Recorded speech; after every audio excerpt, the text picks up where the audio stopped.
rapport aux besoins d'emploi dans les années à venir et à horizon 2030. Si je prends les départs à la retraite couplés aux créations nettes d'emplois, pour les assistants maternels, on attend environ 40 000 postes disponibles dans les 10 ans à venir, et donc avec un risque évident de pénurie de main-d'œuvre.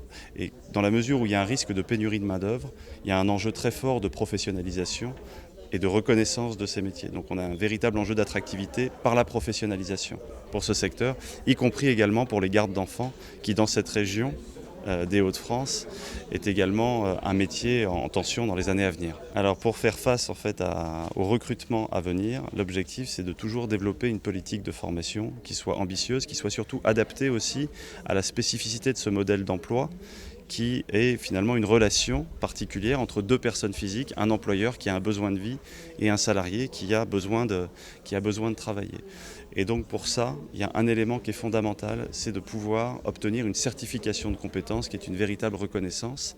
Il existe pour les métiers d'assistant maternel et de garde d'enfants un titre de niveau 5, le niveau 5 étant le premier niveau de qualification, qui s'appelle assistant maternel garde d'enfants.